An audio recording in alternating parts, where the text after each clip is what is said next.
আর লোকজন দেখবে ভীষণ না তোমার ওই বইয়ের মলাটটা দেখে জাজ করে না। আমি যখন ওই যেটা ভালো লাগাতে বলছিলে, আমি যখন কাঞ্চনের সাথে ভালো লাগা, ভালোবাসা, হোয়াট এভার যেটাই তকমা হোক, যখন আমি যেতাম তখন ধরো কিছু কিছু মানুষ ছিল, তখন সেখানে বলতো কাঞ্চনের মাল।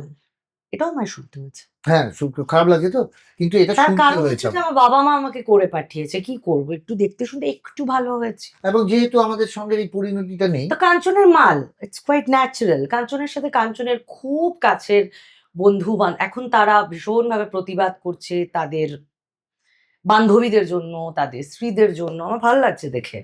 কিন্তু তখন তাদের বাড়িতে গিয়েও আমার মনে হয়েছে, একটা পার্টিতে গিয়ে শুনতে হয়েছে, আর কটা কাঞ্চনদা। কিন্তু আমার মনে হয় যে কাঞ্চনকে বলছো ঠিক আছে, সেখানে একটা মহিলাকে তুমি দুব করে একটা জাজ করছো। মাঝে মাঝে আমার বলতে হয়, মানে আমি এটা শেষবার একটা বই লিখে যাবো, হ্যাঁ, যে বইটা আমার মৃত্যুর পর পাবলিশ করাবো, ইচ্ছা আছে।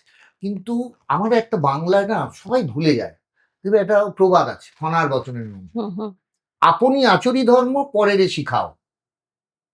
When you raise your one finger, rest of your 4 fingers upon you.